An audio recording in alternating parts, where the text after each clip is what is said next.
आज आपण बनवणार आहोत तांदळाची खीर। तर त्यासाठी आता आपण इथे 1 पेला वाटी तांदूळ भिजत घातलेले आहेत आणि मिक्सरला वाटून घ्यायचे। ते अर्धा तास भिजवून घ्यायचे आणि त्याच्यानंतर मिक्सरला वाटून घ्यायचे।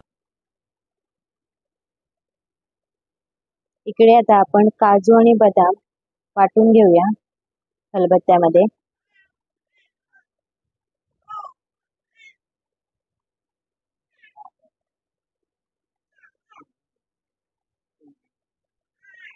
काजू बदाम एकदम बारीक वाटून घ्यायचे आहेत। त्याच्यानंतर आता आपण गॅस पेटवूया आणि कढई गरम करायला ठेवूया। त्याच्यानंतर थोडंसं त्याच्यामध्ये तूप टाकून घ्यायचंय, 2 ते 3 चम्मच। तुम्ही तुपाच्या ऐवजी तेल वापरलं तरी चालेल। आणि त्याच्यामध्ये नंतर आपण काजू बदाम जे हे करून घेतले, खलबत्त्यामध्ये वाटून घेतलेले आहेत, ते फ्राय करून घ्यायचे। एकदम असा लालसर रंग येईपर्यंत, सोनेरी रंग येईपर्यंत आपल्याला हे फ्राय करून घ्यायचे आहेत। बघा किती छान असा सोनेरी रंग आलेला आहे। नंतर त्याच्यामध्ये वेलची पावडर टाकून घ्यायची आहे। वेलची पावडर टाकून झाल्यानंतर आपण त्याच्यामध्ये तांदळाची जी पेस्ट केलेली होती, तांदूळ भिजत घालून, ती टाकून घ्यायची। पेस्ट पण एकदम बारीक करून घ्यायची आहे, एकदम रव्याच्या दाण्याप्रमाणे। आणि ढवळून घ्यायचं आहे। त्याच्यानंतर ह्याच्यामध्ये आपल्याला अर्धा लिटर दूध टाकायचं आहे आणि हे मिश्रण सतत ढवळत राहायचं आहे, नाहीतर एकदम गट्टे गट्टे तयार होतात। सतत आपल्याला हे मिश्रण ढवळत राहायला पाहिजे। बघा काजू बदाम कसे वरती तरंगतायत। हे असं दिसणार नाही, नंतर त्यात मिक्स झाल्यानंतर ते खूप छान प्रकारे मिक्स होतात त्याच्यामध्ये। आणि हे असे गट्टे गट्टे झालेले असतील ते आपण चमच्याने स्प्रेड करून घ्यायचे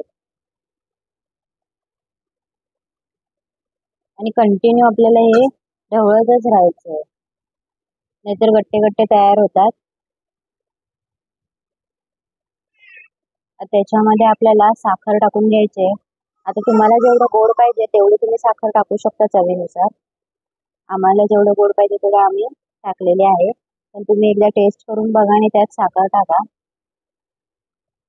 साखर एकदम विरघळू द्या।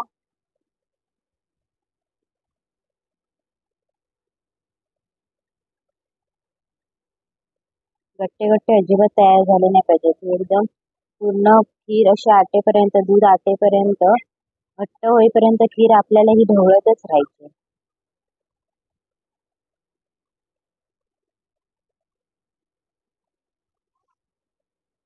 त्याच्यामध्ये अजिबात गट्टे तयार नाही झाले पाहिजे, नाहीतर एकदम खिरीचे असे गोळे गोळे तयार होतील।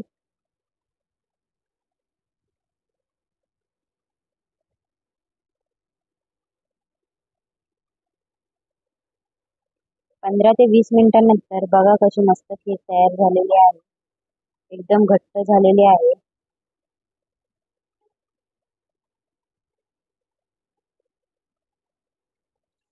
15 ते 20 मिनिटं आपल्याला ही खीर सतत ढवळतच राहायची आहे।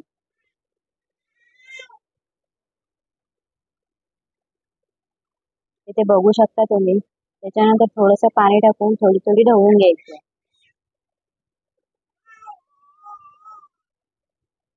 बघा आपली खीर खाण्यासाठी रेडी आहे। एकदा तुम्ही पण करून बघा, खीर किती छान लागते। आणि आमच्या चॅनलवर नवीन असाल तर सबस्क्राईब करा आणि बेल आयकॉनला दाबायला अजिबात विसरू नका, कारण आमचे असेच नवनवीन व्हिडिओ तुमच्यापर्यंत लवकरात लवकर पोहोचतील। बघा किती छान खीर तयार आहे। हा, काय सुगंध आहे। तुम्ही पण आमची खीर बनवून बघा नक्की आणि मला कमेंट बॉक्समध्ये नक्की सांगा की ही खीर तुम्हाला कशी वाटली। भेटूया आपण आपल्या नेक्स्ट व्हिडिओमध्ये।